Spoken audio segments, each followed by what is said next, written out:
नमस्कार दोस्तों, वी के नॉलेज इलेक्ट्रिकल में आप सभी का स्वागत है। रिवीजन वाली क्लासेज चल रही है दोस्तों, और आज हम एसी थ्योरी स्टार्ट करने जा रहे हैं, जिसमें फंडामेंटल एसी भी रहेगा, इंडक्टर कैपेसिटर भी रहेंगे, इम्पीडेंस भी आएगा, पावर फैक्टर भी आएंगे। ये सभी हम एक ही फोल्डर में प्रोवाइड करवाते हैं, और इम्पोर्टेंट इसलिए भी है क्योंकि आगे जब हम ट्रांसफॉर्मर और इंडक्शन मोटर पढ़ेंगे तो उससे पहले हमें एसी थ्योरी आना ज़रूरी है। यानी आगे फर्दर हमारे जितने भी टॉपिक है, चाहे वो अल्टरनेटर हो या सिंक्रोनस मोटर हो, उससे पहले हमें फंडामेंटल एसी का ज्ञान होना ज़रूरी है। काफ़ी इम्पोर्टेंट रहेगा। RLC भी इसी में आएंगे। 3 सीरीज के सर्किट, 3 पैरेलल के, हम टोटल 6 सर्किट करवाते हैं। काफ़ी बड़ा टॉपिक होता है, और इस बार तो छोटे छोटे पॉइंट्स पर क्लासेज देंगे तो और भी ज़्यादा क्लासेज इस टॉपिक में होने वाली है। या फिर कोशिश करेंगे कि इंडक्टर कैपेसिटर के फोल्डर अलग ही बना देंगे और इम्पीडेंस और उस सर्किट के अलग बना देंगे। खैर, आज हम एसी थ्योरी के इंट्रोडक्शन से स्टार्ट करेंगे, जिसमें बेसिक परिचय जानेंगे कि अल्टरनेटिंग करंट क्या होती है, DC से ये किस प्रकार अलग है, इसके फ़ायदे क्या है, ड्रॉबैक क्या क्या है। सो आप भी कोशिश करें समझने की, और एक एक पॉइंट आप लिख लीजिए इनके, ताकि पॉइंट्स आपको और ज़्यादा समझ में आ सकें। ठीक है, आइए ज़रा शुरू करेंगे। टॉपिक का नाम है एसी थ्योरी। हिंदी में बोलते हैं प्रत्यावर्ती धारा का सिद्धांत, इंग्लिश में बोलेंगे अल्टरनेटिंग करंट का थ्योरी क्या है। दरअसल एसी और DC दो तरह की विद्युत धारा होती है, जिसमें एक को डायरेक्ट करंट और एक को अल्टरनेटिंग करंट बोलते हैं। मुझे लगता है कि हम AC और DC के अगर अंतर को पहले समझ लें तो आपको AC की परिभाषा भी समझ में आ जाएगी। पूरा नाम अल्टरनेटिंग करंट होता है। सबसे बड़ी विशेषता इसकी होती है कि समय के साथ मान और दिशा दोनों बदलती है। ये सबसे बड़ी विशेषता होती है। और वैल्यू को आप एक साइड में रख दें तो भी कोई बात नहीं, डायरेक्शन बड़ा इम्पोर्टेंट है, पोलैरिटी बड़ा इम्पोर्टेंट है। यानी AC की सबसे बड़े गुण की ओर अगर आपको जाना हो तो पोलैरिटी वाले गुण की तरफ जाइए। यानी नियमित अंतराल के बाद इसकी ध्रुवता यानी पोलैरिटी बदल जाती है, ये बड़ा गुण है। DC में भी मान तो वहीं भी बदल जाते हैं, लेकिन उसकी कभी पोलैरिटी नहीं बदलती, इसलिए AC उससे भिन्न है। और तो अपने पास कोई है नहीं डेफिनेशंस वगैरह कुछ समझाने के लिए, तो मुझे लगता है कि हम अगर DC और AC में अंतर समझ लें तो मोटा मोटी बहुत कुछ समझ जाएंगे। ठीक बात है। देखो, बहुत सारे विकल्प भी हैं अंतर करने के, तो मैं एक एक करके अंतर आपको बताऊंगा, और डेफिनेशन से ही शुरू करूंगा सबसे पहले, है ना। तो मैं आपको डेफिनेशन के तौर पर लिखवा रहा हूं कि मान व दिशा नियत रहते हैं। अब ध्यान से समझना मेरी बात को, क्या पॉइंट लिखवा रहा हूं मैं, कि ये जो डेफिनेशन हम लिख रहे हैं ये शुद्ध DC की है। दरअसल कंपैरिजन जब भी किया जाता है तो प्योर DC से किया जाता है, क्योंकि वर्क आउटपुट कोई इक्विपमेंट DC का अगर काम करता है तो वो प्योर DC पर ही काम करेगा, पल्सेटिंग DC पर नहीं करेगा। सो वर्किंग को ही हम एक डेफिनेशन का आधार मानते हैं हमेशा, ये ध्यान रखना। अगर मैं AC पर बात करूं तो सिंपल सा अंतर इसका आ जाएगा कि मान और दिशा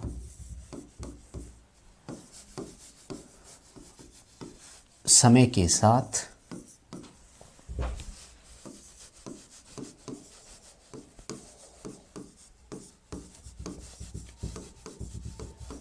परिवर्तित होते रहते हैं। शॉर्ट लाइन लिखो तो ये लिख सकते हो कि नियमित अंतराल पर मान बदलता है, बात एक ही है, कोई बड़ा अंतर नहीं है। यानी हर एक टाइम के साथ इसकी डायरेक्शन बदलेगी, वैल्यू बदलेगी। हालांकि वैल्यू तो यहाँ भी बदलती है, लेकिन ये जो हम अंतर लिख रहे हैं ना, वो शुद्ध DC के संदर्भ में लिख रहे हैं, इसलिए आपको अंतर वाले पहलू को थोड़ा ध्यान से समझना है। एक पॉइंट आपको समझ में आ गया, बड़ा सिंपल सा है, कोई समस्या नहीं है। अब कई बार क्या करता है कि लाइन या लैंग्वेज ऐसी लिख देता है, तो मैं आपको बता दूं डीसी वो सप्लाई होती है जिसमें एम्पलीट्यूड और पोलैरिटी, हिंदी बोलें तो आयाम और ध्रुवता दोनों स्थिर रहते हैं। ये पेपर में पूछा जा चुका है इसलिए लिखवा रहा हूँ। एम्पलीट्यूड क्या होता है इसकी तो परिभाषा आएगी जब आगे हम एसी पढ़ेंगे तब, और ध्रुवता के बारे में पता है, प्लस माइनस पोलैरिटी बदलना। यहाँ जब पॉइंट नंबर 2 लिखेंगे तो आपको क्या लिखना है कि ध्रुवता और आयाम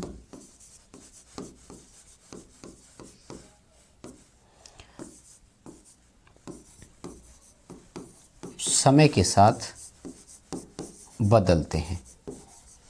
अब देखो इन दोनों में कोई डिफरेंस नहीं है, वैसे ऊपर वाली लाइन और इस लाइन में कोई अंतर नहीं है, लेकिन भाषा का फ़र्क है। पेपर में लैंग्वेज ऊपर वाली हो सकता है ना देवे, इस तरह की भाषा दे दे, बात एक ही है, दोनों में और कोई बड़ा अंतर है नहीं। ठीक है, आ जाओ तीसरा अंतर लिखवा दूँ आपको। तीसरा जो अंतर मैं आपको लिखवाने जा रहा हूँ वो लिखवाने जा रहा हूँ कि इनके सर्किट की नेचर कैसी होती है।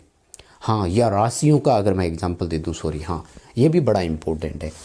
डीसी में क्या होता है कि जितनी भी अपनी राशियाँ होती है, राशियाँ मतलब वैल्यू, चाहे आपको टोटल करंट ज्ञात करनी हो, भले आपको वोल्टेज और इम्पीडेंस वगैरह ज्ञात करनी हो, वो सब ठीक है, राशियों लिखना है, सॉरी, राशियों का सदैव बीजगणितीय योग किया जाता है। कौन सा करेंगे? बीजगणितीय योग। बीजगणितीय योग समझते हैं क्या? बता दूंगा।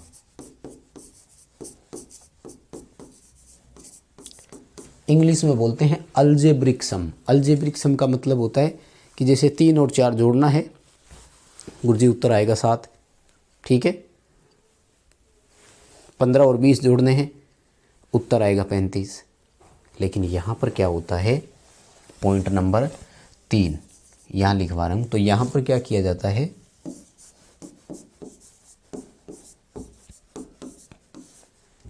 राशियों का सदिश योग किया जाता है। कई दफ़ा सदिश ना लिखें तो फेजर लिख देता है, थोड़ा आप समझ जाना उस समय जो भी है, ठीक है। गुरुजी सदिश और बीजगणितीय में थोड़ा अंतर बता सकते हो? हाँ बिल्कुल बता सकते हैं। बीजगणितीय का मतलब होता है 3 और 4 को जोड़ा तो उत्तर आया 7, 3 + 4। लेकिन सदिश योग का मतलब होता है 3 और 4 को सीधा नहीं जोड़ना, पहले 3 का वर्ग करो, 4 का वर्ग करो, 3 का वर्ग 9 आया, 4 का 16, इन दोनों को जोड़ो, 16 और 9 कितने हो गए? 25। अब इस 25 का अंडर निकालो तो उत्तर आया 5। यानी यहाँ हम 3 और 4 को जोड़ेंगे तो उत्तर 5 आएगा, 6 और 8 को जोड़ेंगे तो उत्तर 10 आएगा, 15 और 20 को जोड़ेंगे तो उत्तर 25 आएगा, जबकि यहाँ जस्ट अपोजिट होता है। बताओ इतनी दूर की बात समझ में आई क्या? बताओ फटाफट से, यदि हाँ तो लिख लो भैया। पॉइंट बहुत बढ़िया है, अभी कंप्लीट नहीं हुए और लिखेंगे, बहुत फैक्ट है मेरे पास इनको समझाने के लिए, ठीक है ना, खूब है अपने पास। फैक्ट समझेंगे तभी बात आगे बढ़ेगी।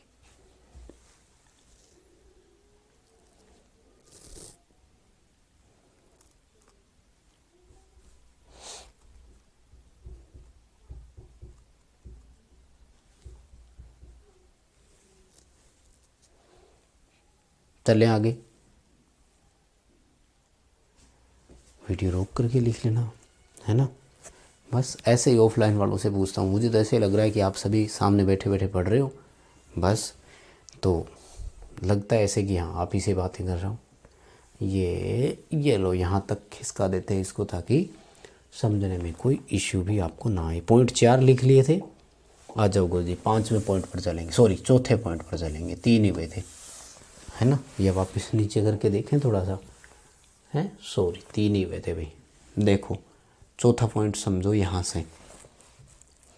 चौथा पॉइंट मैं आपको एग्जांपल देने जा रहा हूँ, वो है सर्किट के लोड के बारे में।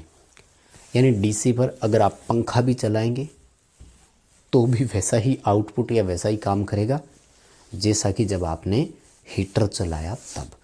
यानी वहाँ अगर आप मैग्नेटिक सर्किट यूज करते हैं, रेजिस्टिव सर्किट यूज करते हैं, मतलब इंडक्टिव, रेजिस्टिव, कैपेसिटिव कुछ भी यूज करें, लोड हमेशा आपका प्योर रेजिस्टिव होता है। हालांकि अब ये जो 2-3 लाइनें मैं बोलूँगा ना, ये उन बच्चों को समझ में आएगी जिनको पहले से थोड़ा बहुत पता है कि प्रतिरोधी सर्किट क्या होता है, कैपेसिटिव यानी धारितीय सर्किट क्या होता है, इंडक्टिव सर्किट क्या होता है, ये वही बच्चे समझ पाएंगे। बट आई होप कि सारे समझेंगे, ऐसी भी कोई बड़ी बात नहीं है कि समझ ना आए। तो सुनो क्या आएगा, आपने इसमें लिखेंगे तो अगर, तो मैं यहाँ लिखवा रहा हूँ, डीसी सर्किट सदैव शुद्ध प्रतिरोधी होता है, इंग्लिश में बोलते हैं प्योर रेजिस्टिव होता है। ठीक है, ये सर्किट हमेशा कौन सा होता है, प्योर रेजिस्टिव होता है। तो गुरुजी यहाँ क्या होता होगा फिर, यहाँ सर्किट रेजिस्टिव भी होता है, शुद्ध रेजिस्टिव देखने को मिल सकता है, लेकिन प्योर रेजिस्टिव हो ये कोई ज़रूरी नहीं है। इंडक्टिव भी होगा, कैपेसिटिव भी होगा, प्योर इंडक्टिव प्योर कैपेसिटिव केवल थ्योरेटिकल होंगे। तो एसी सर्किट शुद्ध प्रतिरोधी भी हो सकता है, लेकिन शुद्ध प्रतिरोधी के साथ साथ यह इंडक्टिव और कैपेसिटिव भी होता है। अब देखो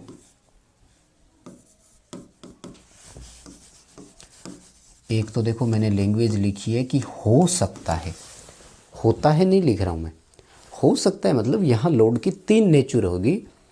लोड हमें 3 प्रकार का देखने को मिलेगा। जब आप हीटर चलाओगे तो काम करने का या उसका आउटपुट या गुण अलग तरीके के देखने को मिलेंगे। जब आप मोटर चलाएंगे एसी में तो गुण अलग देखने को मिलेंगे। आप कोई कैपेसिटिव सर्किट या सिंक्रोनस मोटर जब एसी पर ऑपरेट करेंगे तो गुण अलग होंगे। तो यहाँ पर लोड की नेचर कभी फिक्स नहीं है, वो अलग अलग हो सकती है। समझ गए? अच्छा, कोई बच्चा यूँ ना बोल देना कि इंडक्टिव कैपेसिटिव, ये तो आप इंग्लिश लिख रहे हो, ये नॉर्मल शब्द है मेरे दोस्त। इसको हिंदी में प्रेरणिक बोलेंगे, उसको धारितीय बोलेंगे। ठीक है, हाँ।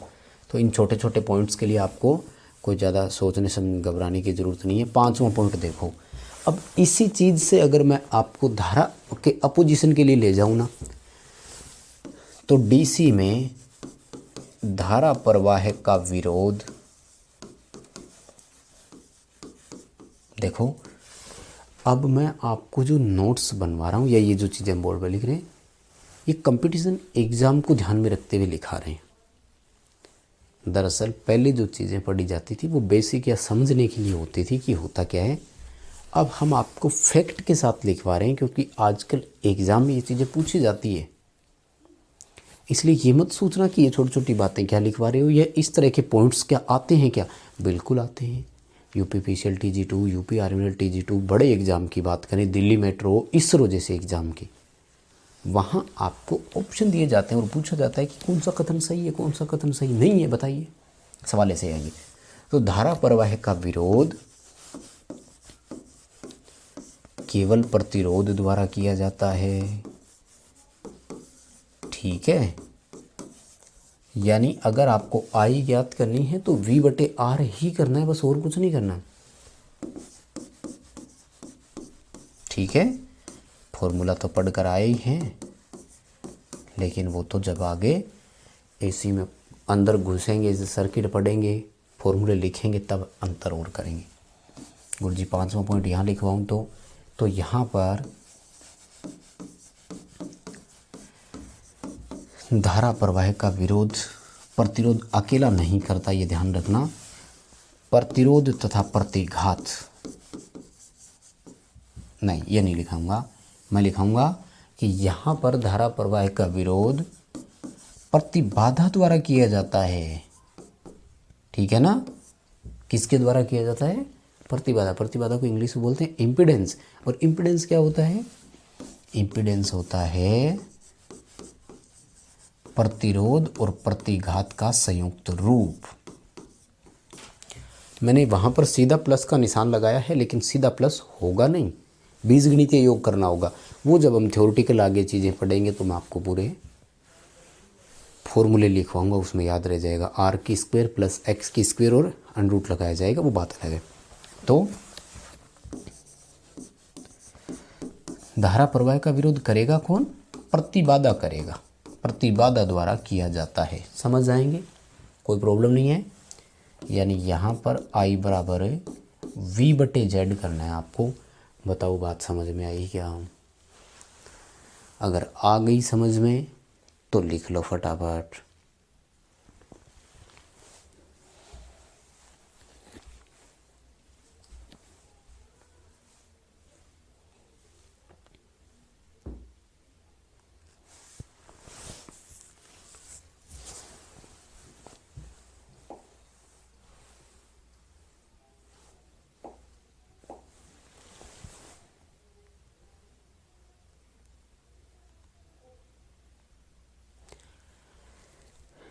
कोई बात नहीं, थोड़ा बहुत वीडियो को रोक कर लिख लेना।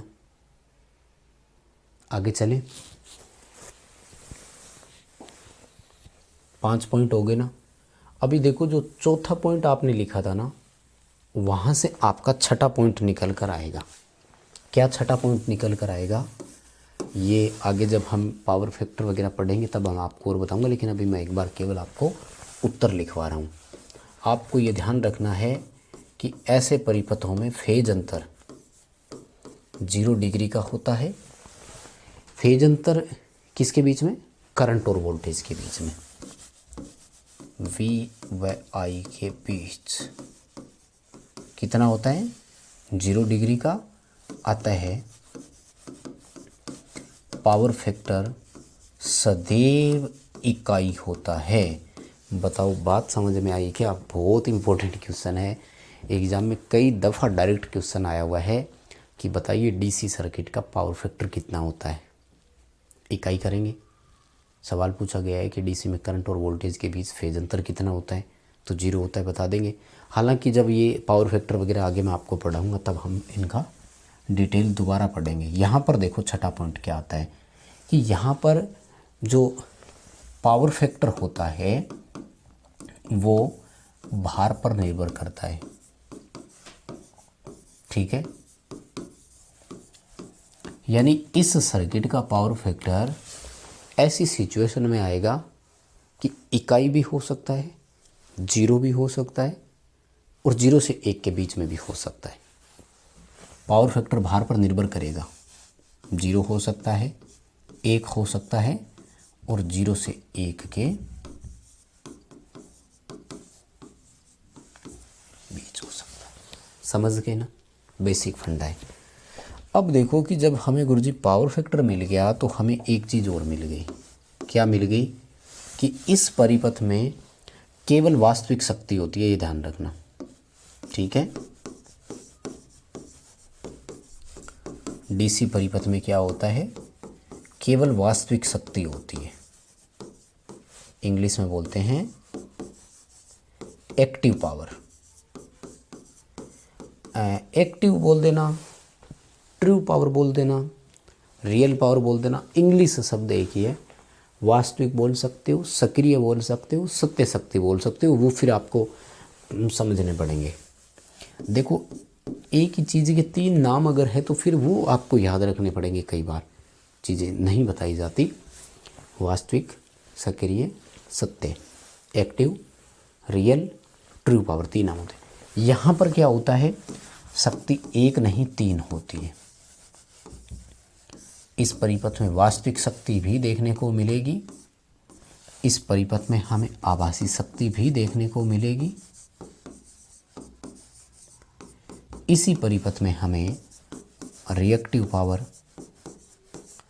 यानी प्रतिघाती शक्ति भी देखने को मिलेगी। बताओ बात समझ में आई क्या? ठीक है, प्रतिघाती शक्ति भी होगी, यानी एक्टिव पावर, अपरंट पावर, और रिएक्टिव पावर होगी। इनकी वजह से क्या होता है, इनकी वजह से हमें कुछ एक वो मिल जाते हैं वैल्यू ज्ञात करने के लिए। तो इस परिपथ में क्या होता है कि kVAR का मान हमेशा 0 होता है, मतलब प्रतिघाती शक्ति का मान कितना होता है 0, रिएक्टिव पावर का मान कितना होगा 0। जब रिएक्टिव पावर 0 होगी तो बड़ा सिंपल है कि केवीए और किलोवाट बराबर होते हैं। हालांकि ये चीज़ें अभी हुई नहीं है, मत बोलना कि गुरुजी पहले ही दिन क्या बता रहे हो। आज केवल और केवल लिखने का टारगेट दे रहा हूँ। जिस दिन ऐसी थ्योरी कंप्लीट हो जाए ना, उस दिन आकर के इसको दोबारा पढ़ना, मैं कह रहा हूँ आप सोचोगे कि ये तो बहुत बढ़िया चीज़ हो गई हमारे सामने, ये हम क्या पढ़ रहे हैं। आपको पूरा एसी और डीसी है ना कंपेरेटिवली एक मोटा मोटी रूपरेखा समझ में आ जाएगी, लेकिन आएगी तभी जब आप ये किलोवाट, केवीए, एक्टिव, रिएक्टिव ये सब पढ़ करके आ जाओगे, पावर फैक्टर, फेज अंतर। अभी केवल कंपटीशन एग्जाम को टारगेट करते हुए लिखवा रहा हूँ। बाई चांस पूछ ले आपसे कि डीसी सर्किट में केवीए, केवीएआर और केडब्ल्यू में क्या संबंध होता है बताइए। ये आगे भूल जाते हैं, हम नहीं लिखवा पाते कई बार। अभी याद आ रही है तो फ्लो में चलने देना, क्या दिक्कत है कि नहीं बताओ। इस सर्किट में क्या होता है कि केवीआर 0 नहीं होगा कभी भी। हाँ, हो सकता है जब शुद्ध प्रतिरोधी हो तो वो एक बात अलग है। तो इस सर्किट की एक खासियत है कि यहाँ केवीए ज्ञात करने के लिए आपको किलोवाट और केवीएआर का सदिश योग करना है। ये सदिश योग का फॉर्मूला है। अब अगर केवीएआर 0 है तो फिर केवीए और केडब्ल्यू बराबर हो जाएंगे, जैसा इसमें हो रहा है। और ऐसा यहाँ तब होगा जब शुद्ध प्रतिरोधी सर्किट हो, जैसे हीटर चलेगा तो एक बार यहाँ तक का और लिखो, फिर आगे बढ़ते हैं।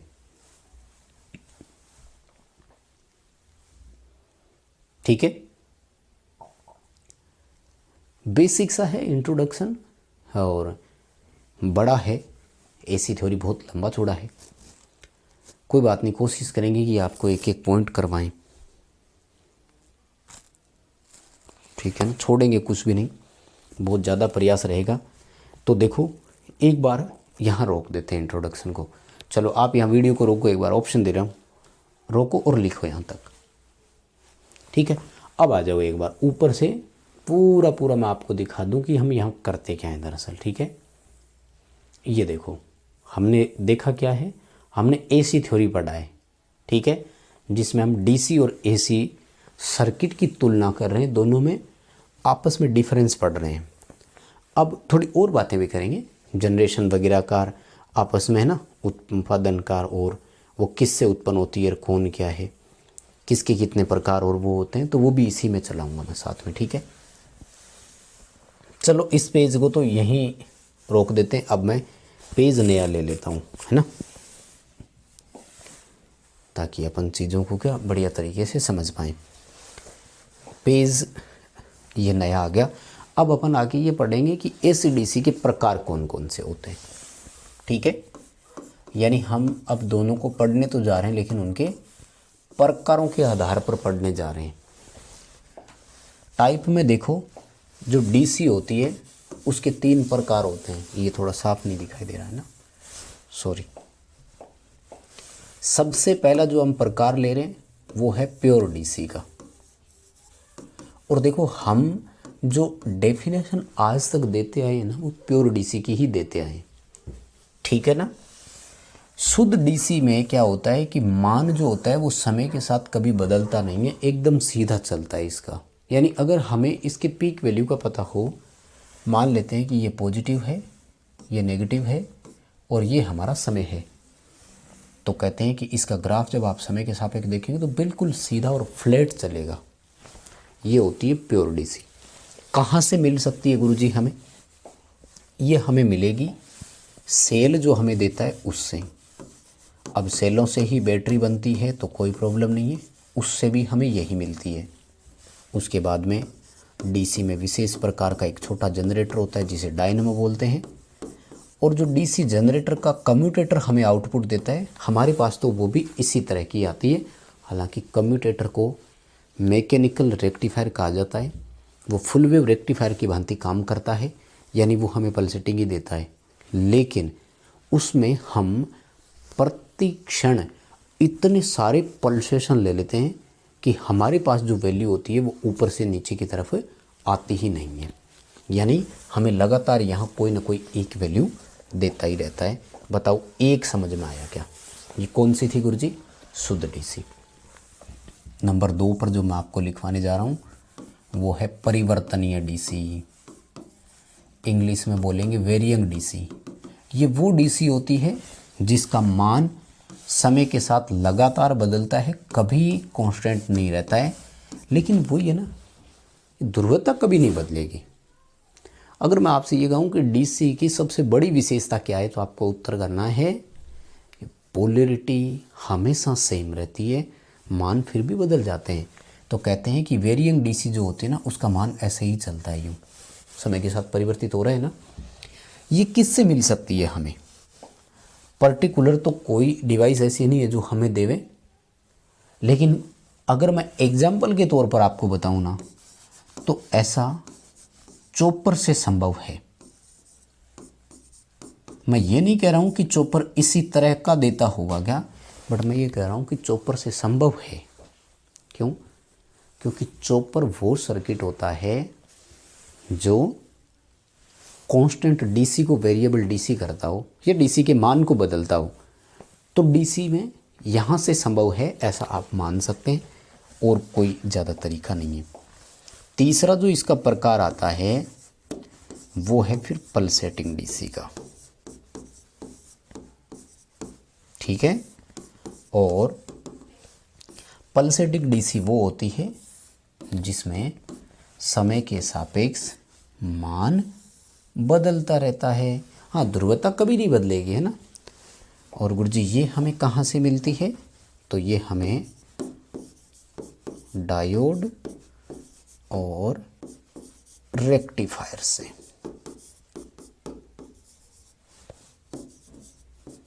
बताओ बात समझ में आई क्या? डीसी के 3 ही प्रकार होते हैं। प्रकार समझ में आ गए सबको? फटाफट से लिख लो, फिर एसी के प्रकार बताता हूँ।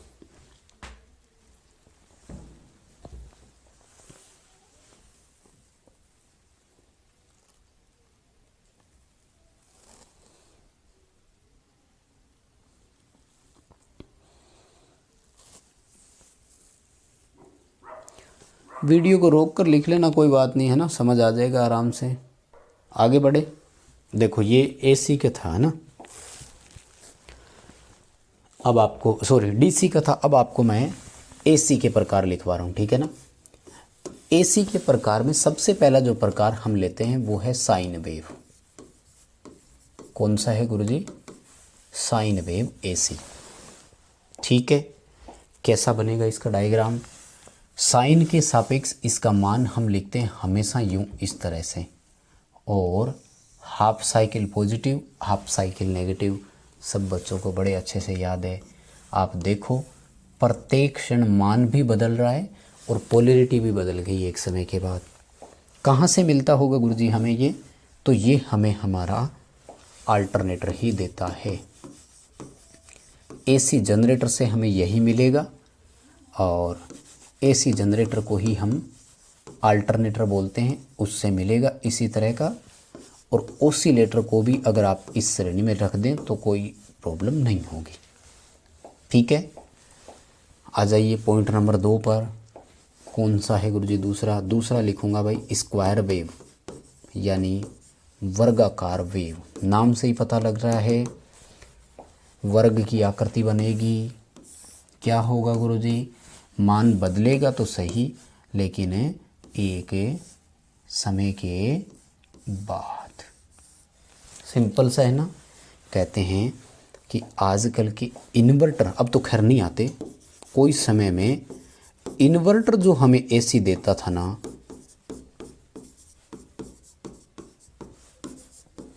वो कहते हैं कि वर्गाकार वेव ही हुआ करती थी, क्योंकि उस समय पंखे वगैरह आवाज़ करते थे। हालांकि आजकल तो मॉड्यूलेटर और डीमॉड्यूलेटर नाम के सर्किट आ गए, जिनसे इन चीज़ों को मॉड्यूलेट कर लिया जाता है, और पूरी तरह से इनकी वेव को क्लिप करके एज इट इज़ कन्वर्ट कर लिया जाता है जिस तरह की वेव की हमें ज़रूरत होती है। समझ में आ गई बात। 2 वेव थी। तीसरी वेव पर चलें। लिखने का मौका देंगे, कोई बात नहीं, थोड़ा वेट कर लो। जो तीसरा हम इसमें लिखने जा रहे हैं, कौन सा पेन यूज़ कर रहे थे, फिर बाद में प्रॉब्लम ना हो ना, एक जैसा लिखें। देखो तीसरा है इसमें सॉटूथ वेव। सॉटूथ वेव, आरा दंत बोलते हैं हिंदी में, ठीक है। कैसी मिलती होगी? एक दांत के जैसी आकृति होनी चाहिए, तीखे दांत जो होते हैं ना उनके जैसी। इसमें और त्रिभुजाकार वेव में थोड़ा आप कंफ्यूज हो सकते हैं, ध्यान रखना, बट कंफ्यूज होना नहीं है, यूं निकलनी चाहिए, ठीक है। सॉरी,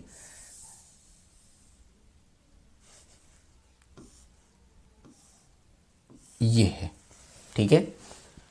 सॉटूथ वेव अगर आप देखें तो आपका सॉटूथ वेव जो है वो, और त्रिभुजाकार वेव भी निकाल सकते हो, और नहीं तो वेव की वैल्यू के हिसाब से अगर निकालो ना तो इस वेव को आप यूं पहले के जैसे भी निकाल दो तो भी चलेगा, ठीक है। ये कहाँ से मिलती होगी हमें? इसके लिए एक विशेष प्रकार का जनरेटर आता है जो इलेक्ट्रॉनिक्स में काम में लिया जाता है, उसे फंक्शन जनरेटर बोलते हैं।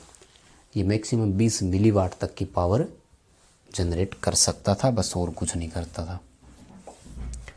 सॉटूथ वेव के बाद में अगर आप नंबर 4 पर रखना भी चाहते हैं तो त्रिभुजाकार वेव को रख सकते हैं। हालांकि ये वेव अभी है नहीं, इसकी केवल हम थ्योरी पढ़ दें, और इसके जो आरएमएस मान और है उनमें से पेपरों में सवाल जरूर आते हैं, ठीक है। त्रिभुजाकार वेव की आकृति आपको बनानी है तो फिर त्रिभुज की जैसी आकृति बना दो, और इसके जनरेशन के लिए कोई स्पेशल फॉर्मूला हमारे पास नहीं है। त्रिभुजाकार वेव के बाद अगर मैं बात करूं तो वो है हमारे पास आयताकार वेव, ठीक है। इनके आजकल छोटे छोटे क्वेश्चन आते हैं पेपर में, बस और तो कुछ नहीं, तो वो जब अपना टॉपिक आगे आएगा तो मैं आपको लिखवा दूंगा। आयताकार वेव गुरुजी बनती कैसे है? बिल्कुल एक आयत के जैसी आकृति बना देना, ठीक है। कोई ज़्यादा पूछेगा नहीं, इसलिए अंतर और प्रकार में लिखा है, एक बार बना लो साथ साथ, है ना। चलो मैं दिखा देता हूँ। ये लो, यहाँ से शुरू करना है एसी में। वीडियो को रोको यहाँ पर और फिर आगे की तरफ आएंगे। ये रहा, यहाँ वीडियो को रोको और इसको भी लिखो, ठीक है, ठीक है। अब आ जाओ, बात करते हैं कि गुरुजी क्या एसी के बेनिफिट क्या है और एसी की कमियां क्या है। जब हमारे पास डीसी था, बड़ा सरल सर्किट भी होता है, तो फिर एसी क्यों? तो हमारा पहला जो टाइटल है वो है एसी से लाभ, यानी फायदे क्या है। और ये आ सकता है पेपरों में, ध्यान रखना, इतना छोटा सा सवाल जो है ना वो पूछा जा सकता है। एसी के गुण क्या है, एसी की विशेषता क्या है, इम्पोर्टेंस क्या है, एक ही बात है, बहुत सारे और छोटे छोटे लिखाऊंगा। सबसे पहला और बड़ा इम्पोर्टेंट जो है ना वो है हाई वोल्टेज जनरेशन, यानी उत्पादन जो है ना वो सबसे ज़्यादा 11,000 वोल्ट पर तो सर्वाधिक हो ही रहा है, 33 केवी तक भी हम कर सकते हैं उत्पादन, जबकि डीसी का संभव इतना नहीं है। डीसी को हम केवल कितना बना सकते हैं? 650 वोल्ट। कारण क्या है? लॉजिक क्या है पीछे? लॉजिक ये है कि डीसी में चालक घूमता है, इसलिए ज़्यादा चालकों की संख्या लगा नहीं सकते, हेवी हो जाएगा, फिर सपोर्ट के लिए इतने बेरिंग और वो नहीं आते। दूसरी बात, चालक को ज़्यादा गति से नहीं घुमा सकते, क्योंकि स्पीड हाई होगी तो ही तो उत्पन्न ईएमएफ ज़्यादा होगा। एसी में क्या होता है कि चालक कांस्टेंट होता है, स्टेटर, इसलिए कांस्टेंट में फिर आकृति कितनी बड़ी कर दो कोई फ़र्क तो पड़ता नहीं है, तो ये थोड़ा सा हमारे लिए सरल हो जाता है। दूसरा जो ऑप्शंस या फ़ायदा हमारे पास है ना वो क्या है? हाई वोल्टेज ट्रांसमिशन, है ना। खैर ट्रांसमिशन तो डीसी का भी हाई वोल्टेज पर ही करते हैं, तो इस लाइन को ना बदल करके हम ये लिखेंगे निम्न लागत पर संचरण, ठीक है।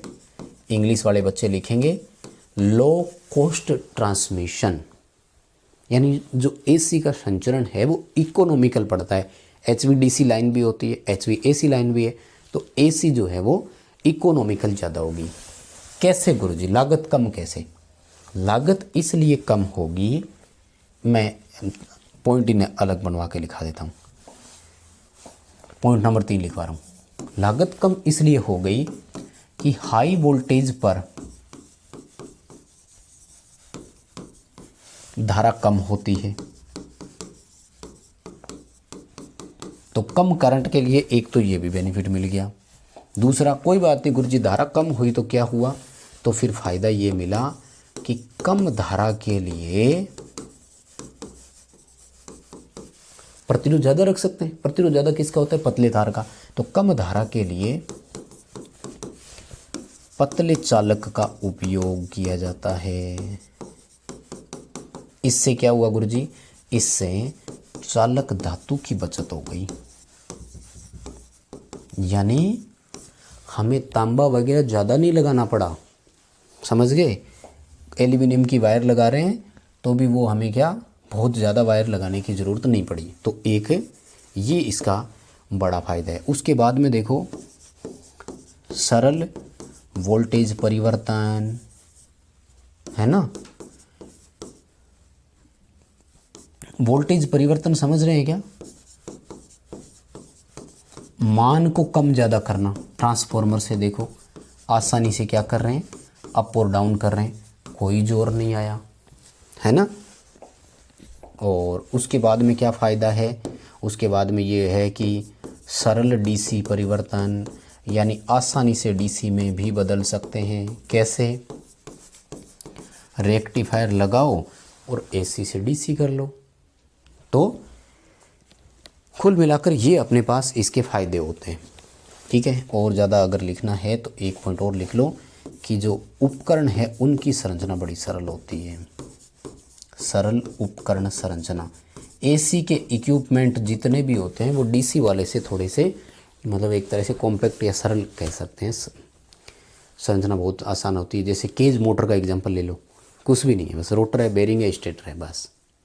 DC पे चले जाओ आप, कम्यूटेटर, ब्रूस, आर्मेचर अलग से। ठीक है, तो ये 7 आप लाभ गिनवा सकते हैं।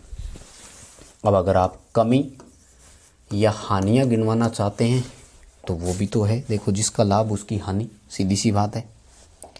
पहली हानि होती है चुंबकीय क्षेत्र